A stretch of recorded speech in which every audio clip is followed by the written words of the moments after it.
Muy buenos días, queridos amigos y hermanos. Sean bienvenidos a la lección número 7 del Discipulado por Video del Ministerio de Misión 30 más. En esta oportunidad vamos a hablar acerca de la Iglesia del Señor, la Iglesia de Dios, y vamos a responder tres preguntas.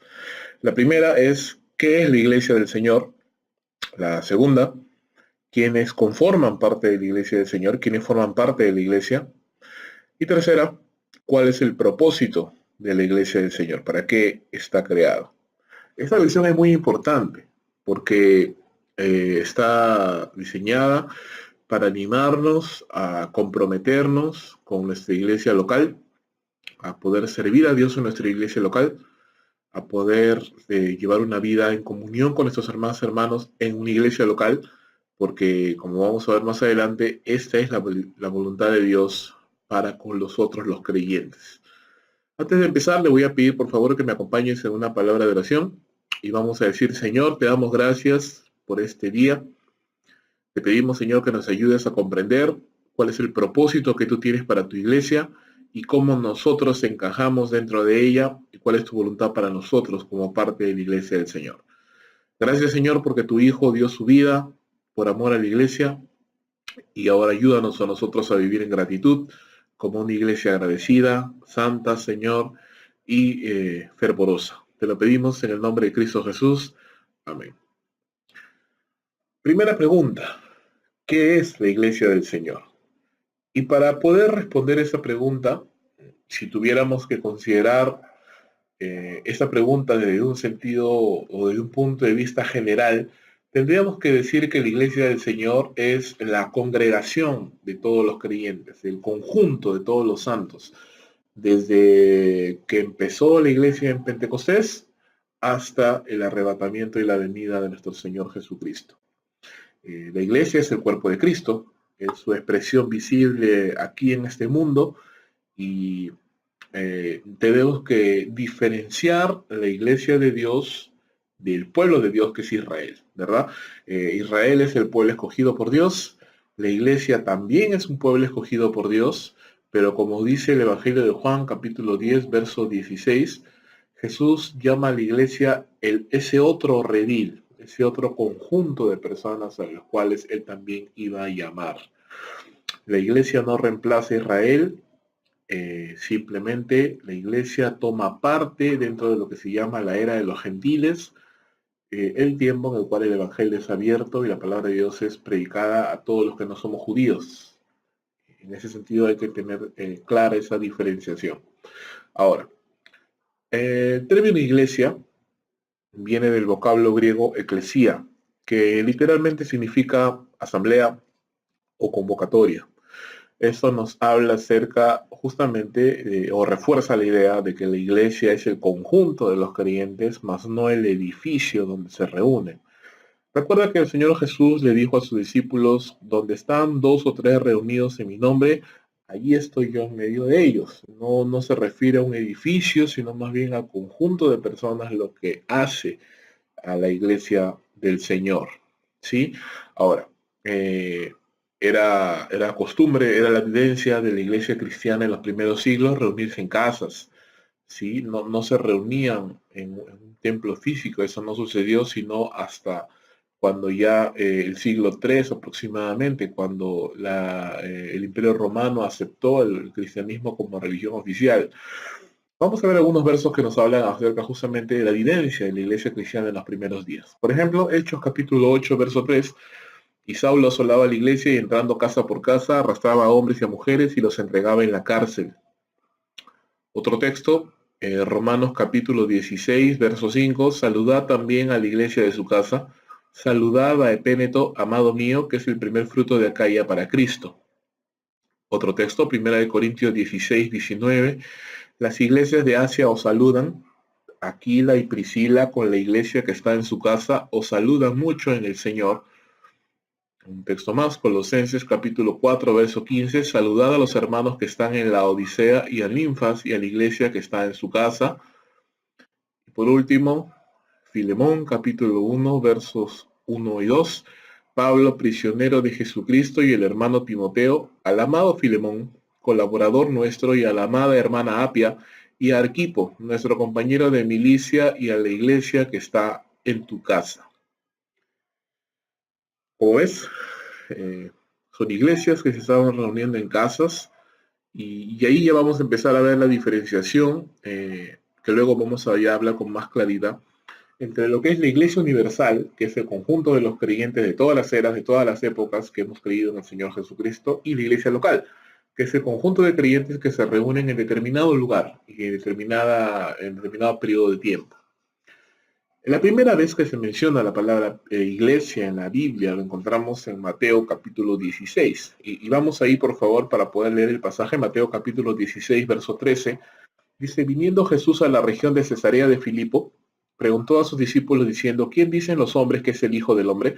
Ellos dijeron, uno Juan el Bautista, otros Elías y otro Jeremías, o alguno de los profetas. Él les dijo, ¿y vosotros quién decís que soy yo? Respondiendo Simón Pedro, dijo, tú eres el Cristo, el Hijo del Dios viviente.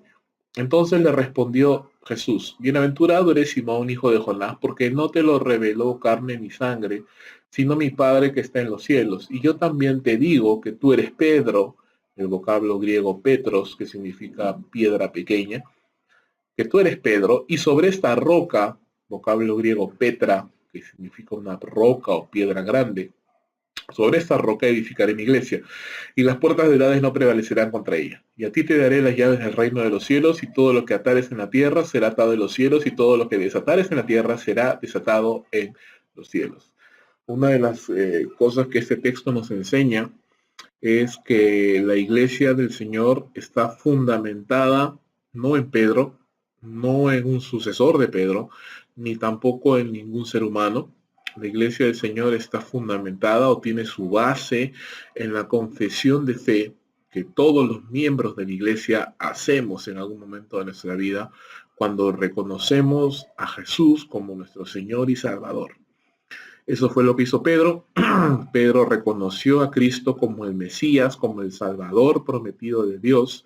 Y Jesús le dijo, Pedro, sobre esta roca de tu confesión, sobre esta verdad firme e incontrovertible que te ha sido revelada por Dios y no por ningún hombre, sobre esa verdad está edificada mi iglesia. Entonces, eso es algo muy importante que tenemos que tener en cuenta. Otro pasaje que también quiero considerar con ustedes es Efesios capítulo 2, verso 19.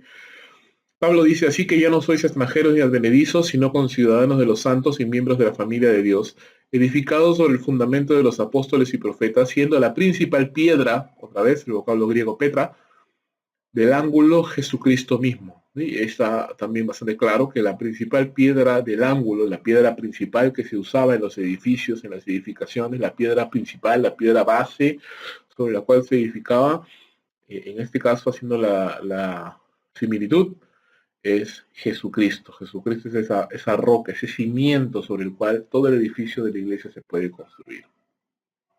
La iglesia cristiana evangélica, la iglesia cristiana, la iglesia del Señor, la iglesia de Jesucristo, nació en Pentecostés. Y ese evento se encuentra relatado en el capítulo 2 del libro de los Hechos. Y acompáñame por favor a leer Hechos capítulo 2 desde el verso 1. Cuando llegó el día de Pentecostés, ¿sí? Estaban todos unánimes juntos, y de repente vino del cielo un estruendo como de un viento recio que soplaba, el cual llenó toda la casa donde estaban sentados, y se les aparecieron lenguas repartidas como de fuego, asentándose sobre cada uno de ellos. Y fueron todos llenos del Espíritu Santo y comenzaron a hablar en otras lenguas según el Espíritu les daba que hablasen. Moraban entonces en Jerusalén judíos, varones piadosos de todas las naciones bajo el cielo, y hecho este estruendo se juntó a la multitud y estaban confusos, porque cada uno les oía hablar en su propia lengua. Y estaban atónitos y maravillados, diciendo, mirad, ¿no son galileos todos estos que hablan? ¿Cómo pues les oímos hablar nosotros en cada uno en nuestra lengua en la que hemos nacido? Partos, medos, elamitas y los que habitamos en Mesopotamia, en Judea, en Capadocia, en el Ponto y en Asia, en Frigia y en Panfilia, en Egipto y en las regiones del África más allá del Cirene, romanos aquí residentes, tanto judíos como prosélitos, cretenses y árabes, les oímos hablar en nuestras lenguas las maravillas de Dios. Lo que sucedió en Pentecostés fue que se derramó el Espíritu Santo sobre los 120 y ellos empezaron a hablar lenguas que otras personas podían entender, idiomas, ¿verdad? Y ese hecho sobrenatural, por supuesto, marca el inicio, marca el nacimiento de lo que es la iglesia del Señor. Posteriormente a esto, a este derramamiento del Espíritu de Dios y al hecho de que a partir de ese momento el Espíritu Santo iba a morar en cada uno de los creyentes, porque el Espíritu descendió para quedarse con los creyentes. Pedro predica un primer sermón, recuerda que a él se le dio las llaves para poder abrir la puerta de la predicación del Evangelio. Él predica el primer sermón, tiene ese honor de hacerlo. 3.000 almas son convertidas al Señor y empieza, digamos, las actividades de la iglesia. Y vamos a ver un poquito, en el mismo capítulo 2 de Hechos, en el verso 40, vamos a ver cómo era la vivencia, cómo eran las operaciones, cómo se manejaba la iglesia en los primeros siglos, en el primer siglo. Hechos capítulo 2, verso 40 dice, y con otras muchas palabras testificaba y les exhortaba, está hablando de Pedro, diciendo, sed salvos de esta perversa generación. Así que los que recibieron su palabra fueron bautizados y se añadieron aquel día como 3.000 personas. Y perseveraban en la doctrina de los apóstoles, en la comunión unos con otros, en el partimiento del pan y en las oraciones. Y sobrevino temor a toda persona y muchas maravillas y señales eran hechas por los apóstoles. Todos los que habían creído estaban juntos y tenían en común todas las cosas, y vendían sus propiedades y sus bienes y los repartían a todos según la necesidad de cada uno. Y perseverando unánimes cada día en el templo y partiendo el pan en las casas, comían juntos con alegría y sencillez de corazón, alabando a Dios y teniendo favor con todo el pueblo. Y el Señor añadía cada día a la iglesia a los que habían de ser salvos. Lo que vemos aquí, hermanos, es que la iglesia del Señor efectuaba actividades como, por ejemplo, el bautismo de los nuevos creyentes, la comunión, ¿verdad? Participaban juntos, comían juntos, oraban, perseveraban en la doctrina de los apóstoles, en las enseñanzas de la palabra de Dios. Había un ambiente de unidad, había un ambiente de compañerismo, había un ambiente de poder de aprendizaje, de adoración al Señor. Y la iglesia tenía muy buen testimonio ante el mundo, ante el pueblo, quienes veían todo lo que en esta iglesia se hacía. Quiero mostrarte otros pasajes que también nos pueden ayudar un poco a entender qué vivencia existía en la iglesia del primer siglo. Primera de Corintios capítulo 14, verso 26. ¿Qué hay pues, hermanos? Cuando os reunís, cada uno de vosotros tiene salmo, tiene doctrina, tiene lengua, tiene revelación, tiene interpretación. Hágase todo para edificación. En este pasaje no voy a entrar, no vamos a entrar a poder discutir acerca de la vigencia o no vigencia de algunos dones, eso lo vamos a ver en su momento determinado. Aquí solamente yo quiero resaltar el hecho de que Pablo está mencionando que cada vez que los corintios se reunían, los creyentes, todos tenían participación en cuanto al uso y el ejercicio de sus dones espirituales. Y eso es algo muy importante que tenemos que tener en cuenta. También nos dice la palabra del Señor que otra de las actividades que la iglesia del Señor realizaba y realiza y debe realizar es la celebración de la Cena del Señor. 1 Corintios capítulo 11, verso 23. Pablo dice, porque yo recibí del Señor lo que también os he enseñado, que el Señor Jesús, la noche que fue entregado, tomó pan y habiendo dado gracias lo partió y dijo, tomad, comed, esto es mi cuerpo que por vosotros es partido. Haced esto en memoria de mí. Asimismo tomó también la copa, después de haber cenado, diciendo, esta copa es el nuevo pacto en mi sangre, haced esto todas las veces que la bebiereis en memoria de mí. Así pues, todas las veces que comiereis este pan y bebiereis esta copa, la muerte del Señor anunciáis hasta que Él venga. Está clarísimo, ¿verdad? La iglesia del Señor debe, no solamente una vez, debe constantemente celebrar la cena del Señor y por medio de esta cena rememorar, recordar y anunciar la muerte del Señor hasta que Él vuelva. Otro pasaje que también quiero que ustedes puedan ver es Colosenses capítulo 3, verso 16. La palabra de Cristo muere en abundancia en vosotros, enseñándoos y exhortándoos unos a otros en toda sabiduría, cantando con gracia en nuestros corazones al Señor, con salmos, himnos y cánticos espirituales. Algo que podemos ver aquí, hermanos, es que la vivencia de la iglesia debe ser, o el ambiente de la iglesia, ¿verdad? Debe ser un ambiente permeado por la palabra de Dios. La iglesia debe ser un lugar de la palabra de Dios.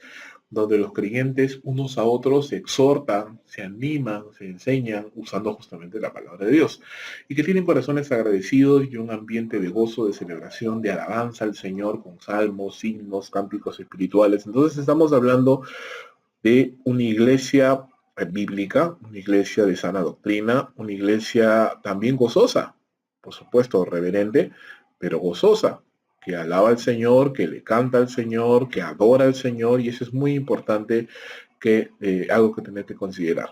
Otro pasaje también nos enseña que la vivencia de la iglesia del Señor también incluye la generosidad, el dar las ofrendas y los diezmos al Señor para la continuación y el mantenimiento de la obra de Dios. 1 Corintios 16:2.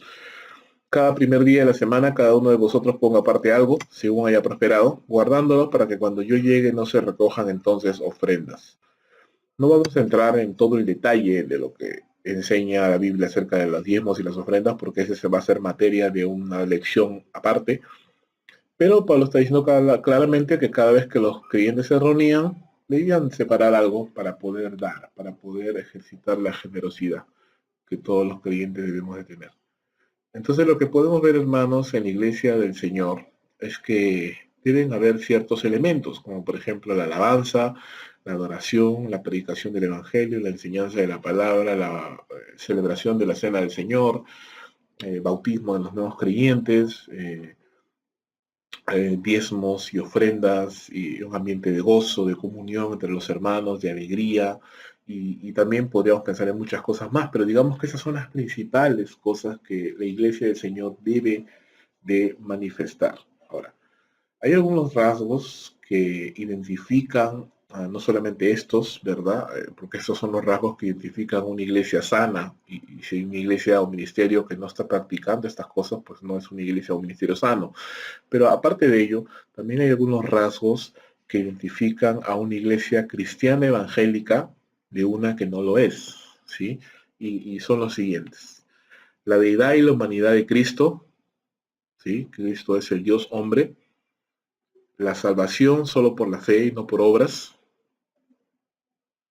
La autoridad máxima de las Sagradas Escrituras, entendiendo que la Biblia es inspirada por Dios y por ello es nuestra máxima autoridad. No hay otro libro, no existe otro libro igual a la Biblia. No podemos considerar otro libro igual a la Biblia o superior a la Biblia. La concepción virginal del Señor, ¿sí? Jesús nació de una virgen, de la Virgen María. La encarnación de Jesucristo y su muerte vicaria, sustitutoria y expiatoria. Y hay muchos textos ahí que estamos colocando para que usted lo pueda leer en casa, lo pueda apuntar y estudiar en casa.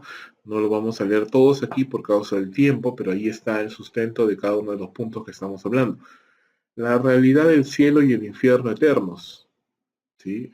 Nosotros no creemos en el universalismo, es decir, que Dios va a perdonar a todos, ni tampoco creemos en el aniquilacionismo, que significa que Dios va a destruir simplemente y a desaparecer a los malvados. No, la Biblia habla claramente de que existe un cielo eterno donde van a morar todos aquellos que hemos creído en el nombre del Señor, y así también un infierno eterno donde van a morar y ser condenados por la eternidad en un eterno consciente y físico y real y eterno para todas aquellas personas que han rechazado al Señor y su Evangelio.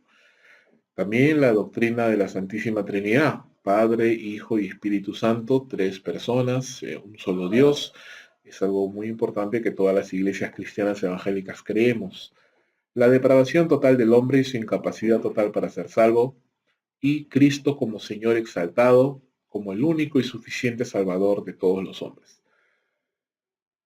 A más de estas cosas hay otras enseñanzas sobre si usaron los instrumentos, sobre si levantaron las manos, sobre la vigencia o no vigencia de los dones espirituales. Esas cosas son enseñanzas no cardinales que no afectan la salvación, y por lo tanto iglesias bautistas o iglesias pentecostales o iglesias metodistas o iglesias que tienen diferentes puntos de vista con respecto a esos temas no cardinales, igual son consideradas iglesias cristianas evangélicas. ¿Por qué? Porque creemos en estos puntos que hemos visto principalmente: la ida de Cristo, la virginidad, el nacimiento virginal de Cristo, la concepción virginal de Cristo, perdón, la salvación solo por la fe, y todos aquellos puntos que acabamos de ver.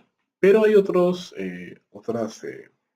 iglesias, llamémoslo así, no vamos a llamarlos iglesias, pero otros grupos que enseñan o creen que hay otros libros aparte de la Biblia que hay que considerar como mayor fuente de autoridad, o que la salvación es por obras, o que Dios solamente es el Padre y el Espíritu Santo es una fuerza, o que solamente es el Hijo, o que el Hijo era un ángel, y muchas enseñanzas así, ¿verdad? Y ahí podemos encontrar a la iglesia adventista, que no considera la Biblia como la única y máxima autoridad del creyente. También podemos considerar a los mormones, a los testigos de Jehová, los unitarios, aquellos que piensan que o que creen en Dios Madre, y de tantas y tantas sectas y religiones que no enseñan, mejor dicho, lo que la palabra de Dios nos muestra. Así que mucho cuidado con esas congregaciones, con esos grupos que de alguna forma están desviando a las personas de la verdad de Dios. Todos estos puntos que acabo de mencionar identifican una verdadera iglesia cristiana evangélica, que es parte de la iglesia del Señor. Segunda pregunta. ¿Quiénes forman parte de la iglesia del Señor? Ya hemos mencionado hace un momento, o instantes atrás, que la iglesia la conforman los creyentes en Cristo Jesús de todas las épocas, de todas las edades, hasta el arrebatamiento del Señor y su venida. Este grupo de personas que acabo de mencionar, desde Pentecostés hasta la venida del Señor, conforman lo que se conoce como la iglesia universal, el cuerpo de Cristo, la iglesia del Señor. Vamos a ver algunos versos que nos dicen algunas cosas acerca de la iglesia universal. Primera de Corintios capítulo 12, verso 12. Porque así como el cuerpo es uno y tiene muchos miembros, pero todos los miembros del cuerpo, siendo muchos, son un solo cuerpo, así también Cristo. Porque por un solo espíritu fuimos todos bautizados en un cuerpo, sean judíos o griegos, sean esclavos o libres, y a todos se nos dio a beber de un mismo espíritu. Además, el cuerpo no es un solo miembro, sino muchos. ¿Qué es lo que nos enseña Pablo aquí? Que es Dios, que es el Espíritu de Dios, quien nos bautiza, quien nos sumerge en el cuerpo espiritual de Cristo, que es la iglesia, y venimos a ser parte del cuerpo de Cristo, de la iglesia del Señor. Y lo que se está hablando acá como iglesia no se refiere a una iglesia local, sino se refiere al conjunto de todos los creyentes del cuerpo de Cristo. Romanos capítulo 12, verso 4 dice, porque de la manera que en un cuerpo tenemos muchos miembros, pero no todos los miembros tienen la misma función, así nosotros, siendo muchos, somos un cuerpo en Cristo y todos miembros los unos de los otros. Primera de Corintios capítulo 12, verso 27 dice, vosotros pues sois el cuerpo de Cristo y miembros cada uno en particular. La idea entonces, amados hermanos, es que todo creyente es hecho parte del cuerpo de Cristo. Somos pertenecientes o pertenecemos a la iglesia universal, ¿verdad? Y eso tiene como propósito poder ministrarnos mutuamente, edificarnos y crecer a la semejanza de Cristo, como lo muestra Efesios capítulo 4, del verso 11 al 16. Y él mismo constituyó a unos apóstoles, profetas, evangelistas, pastores y maestros, a fin de perfeccionar a los santos para la obra del ministerio, para la edificación del cuerpo de Cristo, para que todos lleguemos a la unidad de la fe y del conocimiento del Hijo de Dios, a un varón perfecto, a la medida de la estatura de la plenitud de Cristo, para que ya no seamos niños fluctuantes llevados por doquiera de todo viento de doctrina, por estratagema de hombres que para engañar emplean con astucia las artimañas del error, sino que siguiendo la verdad en amor, crezcamos en todo en aquel que es la cabeza, esto es Cristo, de quien todo el cuerpo, bien concertado y unido entre sí por todas las coyunturas que se ayudan mutuamente, según la actividad propia de cada miembro, recibe su crecimiento para ir edificándose en amor. Así como hemos visto estos textos que nos hablan de la Iglesia Universal, también vamos a definir lo que se conoce como Iglesia Local. Las congregaciones cristianas que se reúnen periódicamente en determinada ciudad o pueblo o país constantemente, ¿verdad? Que tienen una membresía comprometida a participar en la comunión, en la vida de esa iglesia, y que están bajo la autoridad de algún pastor o pastores y diáconos establecidos, que son justamente los oficios establecidos dentro de la iglesia del Señor. Algunos textos que nos hablan de iglesias locales son Gálatas capítulo 1, verso 1. Pablo, apóstol no de hombres ni por hombre, sino por Jesucristo y por Dios el Padre, que lo resucitó de los muertos, y todos los hermanos que están conmigo, a las iglesias de Galacia. Hechos capítulo 9, verso 31. Entonces las iglesias tenían paz por toda Judea, Galilea y Samaria, y eran edificadas andando en el temor del Señor, y se acrecentaban fortalecidas por el Espíritu Santo. Un último pasaje, Romanos 16, 16. Saludaos los unos a los otros con ósculo santo. Os saludan todas las iglesias de Cristo. ¿Sí? ¿Verdad? Aquí no se refiere a la iglesia, sino dice las iglesias. No es que hay muchos cuerpos de Cristo, hay un solo cuerpo de Cristo. El cuerpo de Cristo es la iglesia universal, pero las iglesias son justamente las iglesias locales, las congregaciones que todas forman parte del cuerpo de Cristo, pero se reúnen periódicamente en diferentes lugares a lo largo y ancho de este planeta. También quiero considerar con ustedes, hermanos, que la Biblia se refiere a la iglesia o a los creyentes usando diferentes tipos de figuras. Y estas figuras nos hablan algo acerca de cómo Dios ve a la iglesia y qué deberíamos nosotros hacer en respecto. Por ejemplo, la Biblia nos dice que somos un templo santo o morada santa en el Señor. Efesios capítulo 2, verso 19. Así que ya no sois extranjeros ni advenedizos, sino conciudadanos de los santos y miembros de la familia de Dios, edificados sobre el fundamento de los apóstoles y profetas, siendo la principal piedra del ángulo Jesucristo mismo, en quien todo el edificio, bien coordinado, va creciendo para ser un templo santo en el Señor, en quien vosotros también sois justamente edificados para morada de Dios en el Espíritu. La iglesia es un templo santo. Recuerda, la iglesia no el edificio, los creyentes somos un templo santo, morada de Dios, y por ende eso nos habla de la santidad, nos habla de la reverencia, nos habla de la obediencia que la iglesia debe de tener para con el Señor. También se nos dice que la iglesia es un rebaño de ovejas y por ende Dios es nuestro pastor.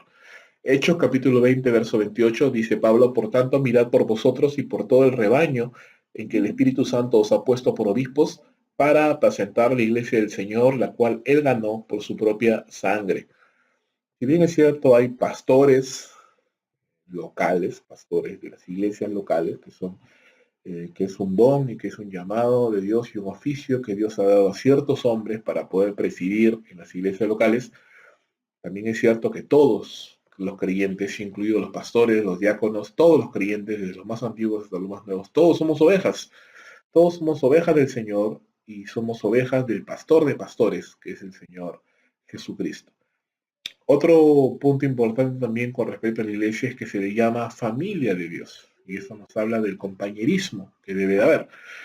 Efesios capítulo 2, verso 19. Así que ya no sois extranjeros ni advenedizos, sino conciudadanos de los santos y miembros de la familia de Dios. Entonces, hasta ahora estamos viendo que la iglesia debe de tener santidad, debe de también manifestar esa obediencia y seguir al Señor y seguir sus pisadas como una oveja sigue a su pastor, y también el compañerismo, ¿verdad? La familia, el sentido de familia que debe de haber en una iglesia. También Primera de Pedro, capítulo 2, verso 9, nos dice, mas vosotros sois linaje escogido, real sacerdocio, nación santa, pueblo adquirido por Dios, para que anunciéis las virtudes de aquel que os llamó de las tinieblas a su luz admirable, vosotros que en otro tiempo no erais pueblo, pero que ahora sois pueblo de Dios, que en otro tiempo no habíais alcanzado misericordia, pero que ahora habéis alcanzado misericordia. La iglesia también es una nación santa, un pueblo escogido, un real sacerdocio, que tiene como objetivo anunciar, proclamar las virtudes de Dios, de ese Dios que nos llamó de las tinieblas a su luz admirable. Entonces, ¿de qué está hablando de aquí? La diligencia en proclamar la palabra de Dios, que es algo que la iglesia también debe de estar siempre haciendo. También se nos habla de que Jesús es la vid y nosotros somos los pámpanos, la iglesia son los pámpanos. Juan capítulo 15, verso 1 dice, yo soy la vid verdadera y mi Padre es el labrador. Todo pámpano que en mí no lleva fruto lo quitará, y todo aquel que lleva fruto lo limpiará, para que lleve más fruto. Ya vosotros estáis limpios por la palabra que os he hablado. Permaneced en mí y yo en vosotros. Como el pámpano no puede llevar fruto por sí mismo, si no permanece en la vid, así también vosotros si no permanecéis en mí. Yo soy la vid, vosotros los pámpanos. El que permanece en mí y yo en él, éste lleva mucho fruto, porque separados de mí nada podéis ser. Que nos enseña esta figura que la iglesia está unida espiritualmente y obtiene su vitalidad, su poder, su vida de esa unión con el Señor Jesucristo. Entonces, la iglesia por sí sola no puede hacer nada. Necesitamos estar dependiendo del Señor, unidos al Señor, para poder recibir el alimento espiritual, para poder recibir la vida espiritual, mejor dicho, el sustento, ¿verdad? El poder para poder hacer lo que Dios nos manda hacer. Por último, una figura más que se nos muestra con respecto a la iglesia y a Cristo es que Cristo es el esposo y la iglesia es la esposa del Señor. Efesios capítulo 5, verso 28 dice, así también los maridos deben amar a sus mujeres como a sus mismos cuerpos. El que ama a su mujer, a sí mismo se ama. Porque nadie aborreció jamás a su propia carne, sino que la sustenta y la cuida. Así como también Cristo a la iglesia, porque somos miembros de su cuerpo, de su carne y de sus huesos. Por esto dejará, dice el hombre, a su padre y a su madre, y se unirá a su mujer, y los dos serán una sola carne. Grande es este misterio, mas yo digo esto respecto de Cristo y de la iglesia. Entonces, si bien es cierto, Pablo estaba enfocando una enseñanza acerca de esposos y esposas, él se detiene un momento porque está constantemente comparando, ¿no? El esposo debe amar a la esposa como Cristo a la iglesia, la esposa debe sujetarse a su esposo como la iglesia se sujeta a Cristo, y él dice aquí también que él está hablando con respecto a la relación que hay entre Cristo y la iglesia, y así como el esposo tiene una relación de amor, de compañerismo, de lealtad, de cuidado, de compromiso con su esposa, también existe esa misma relación, salvando las infinitas distancias, claro está, entre Cristo y su iglesia. Cristo ama a la iglesia, Cristo entregó su vida por la iglesia, Cristo protege a su iglesia, Cristo provee para su iglesia. Entonces, si uniéramos todas estas figuras que estamos viendo, ¿qué diríamos? Diríamos que la iglesia del Señor debe estar ocupada, ¿verdad? Predicando la palabra de Dios, teniendo compañerismo los unos con los otros como la gran familia de Dios que es, dependiendo del Señor en oración, agradecidos por Dios, por el amor, por la provisión, por el cuidado, buscando la santidad, siendo dirigidos por Dios en cada cosa que hagan.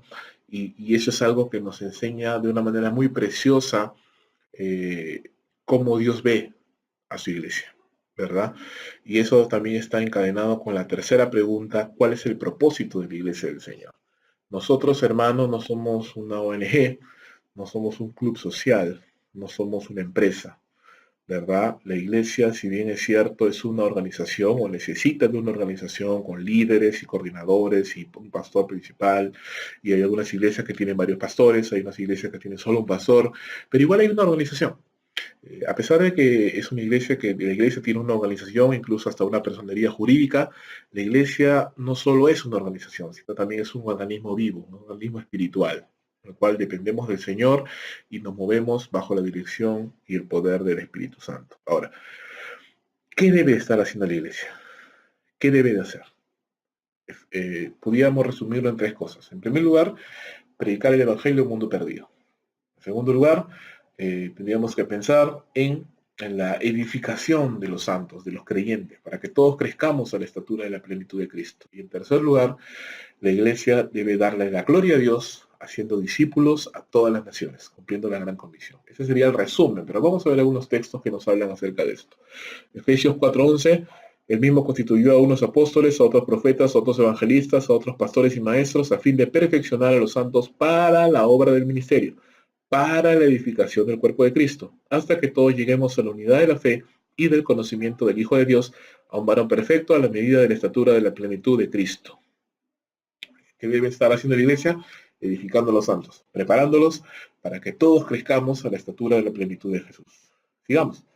Mateo capítulo 28, verso 19, este texto gran conocido por todos. Por tanto, id y haced discípulos a todas las naciones, bautizándolos en el nombre del Padre, del Hijo y del Espíritu Santo, enseñándoles que guarden todas las cosas que os he mandado, y aquí yo estoy con vosotros todos los días hasta el fin del mundo. La iglesia debe estar ocupada también ¿en qué? En hacer discípulos a todas las naciones, cumplir la gran comisión, bautizarles, enseñarles, discipularles, entrenarles y enviarles para seguir ganando más discípulos en todas partes. Tercer texto, primera de Timoteo, capítulo 3, versos 14 al 15, dice, esto te escribo, aunque tengo la esperanza de ir pronto a verte, para que si tardo, sepas cómo debes conducirte en la casa de Dios, que es la iglesia del Dios viviente, columna y baluarte de la verdad. Este es un texto muy importante porque nos hace ver que Primera de Timoteo tiene como propósito en ser una guía, un manual de ministerio para todos aquellos que quieran servir a Dios, ¿no? Es para que sepamos cómo debemos conducirnos en la iglesia. Y Pablo llama a la iglesia en primer lugar casa de Dios, iglesia del Dios viviente, y también le llama columna y baluarte de la verdad. ¿Por qué? Porque la iglesia, hermanos, vuelvo a repetir, tiene como propósito darle la gloria a Dios por medio de la predicación del Evangelio, por medio de la edificación de los santos, por medio del cumplimiento de la gran comisión. Entonces la iglesia viene a ser o viene a constituirse en un faro, en una luz que alumbra en medio de la oscuridad. Es esa luz que es puesta en alto para que alumbre y brille en todas partes. Y es algo que solo la iglesia puede hacer, hermanos. Ninguna otra institución humana tiene esa potestad ni ese poder. Si la iglesia callara, hermanos, entonces estaríamos desobedeciendo y siendo muy negligentes en cuanto a la función que tenemos como nosotros como iglesia en este mundo perdido.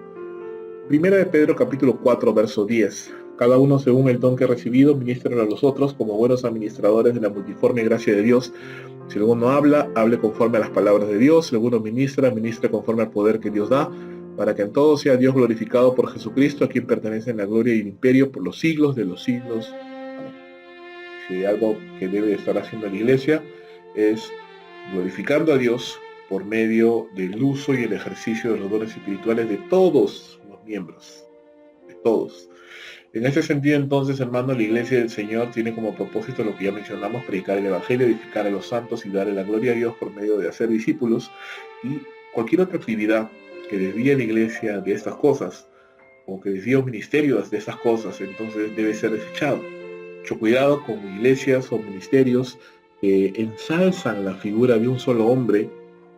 Mucho cuidado con iglesias o ministerios en los cuales el culto de adoración viene a ser simplemente un momento de entretenimiento, un show, en el cual los asistentes son meros espectadores y no desarrollan sus dones y no pueden participar y no pueden ser creyentes que están creciendo, que están madurando espiritualmente. Mucho cuidado con iglesias o ministerios cuyo enfoque es el dinero, cuyo enfoque son los bienes, los terrenos, las propiedades, las ventas, las estrategias de marketing, de publicidad, pero no están haciendo, no se encuentran y se encuentran desenfocadas totalmente de lo que Dios le ha mandado a hacer a la iglesia y a cada creyente. Nosotros en ese sentido debemos de ser animados, hermanos, ya que ya somos parte de la Iglesia Universal, ¿verdad? Debemos entonces ahora comprometernos con la iglesia local. De manera espiritual tú ya formas parte de la iglesia universal. Ahora, de manera visible, aquí en lo terrenal, comprométete con la iglesia local, ponte bajo tu pastor, ponte bajo tus líderes, empieza a usar tus dones espirituales, congrega, haz vida de iglesia, da tus diezmos, tus ofrendas como corresponde en tu iglesia local y suma a lo que la iglesia local debe estar haciendo, apoya lo que la iglesia del Señor está haciendo para cumplir justamente. Como conclusión, hemos querido, hermanos, que esta selección sea un ánimo para todos nosotros, para poder tomar el desafío de ser parte y congregarnos en una iglesia local, por medio de la decisión de ser miembros activos, fieles, responsables, comprometidos, y adorar a Dios y darle la gloria a Dios por medio de nuestra participación. Quiero dejarte con un solo texto adicional, un texto muy interesante que se encuentra en 1 Corintios 14, verso 24. Y Pablo dice: pero si todos profetizan y entra un incrédulo o indocto, por todos es convencido, por todos es juzgado. Lo oculto de su corazón se hace manifiesto, y así, postrándose sobre el rostro, adorará a Dios, declarando que verdaderamente Dios está entre nosotros. Que Dios nos ayude, hermanos, a hacer una iglesia, un ministerio, una célula relevante, trascendente, bíblica, que se respire un ambiente de gozo, de comunión, de compañerismo, de sana doctrina, de predicación del Evangelio, de discipulado a los nuevos creyentes, de tal manera que cuando los incrédulos, los inconversos nos visitan, puedan ver que realmente Dios está obrando en medio nuestro, puedan ver el poder de Dios obrar y puedan caer sobre sus rodillas, arrepentirse y entregarle sus vidas a Dios. Hermanos, seamos instrumentos en las manos de Dios, hagamos las cosas como Dios las ha diseñado para poder ser así bendecidos por Dios. Espero que esta lección haya sido de gozo y de bendición para tu vida y de beneficio. Les dejo sus tiempos de discusión de grupos. Muchas gracias. Nos vemos la siguiente semana. Que Dios me los bendiga, mis amados hermanos. Amén.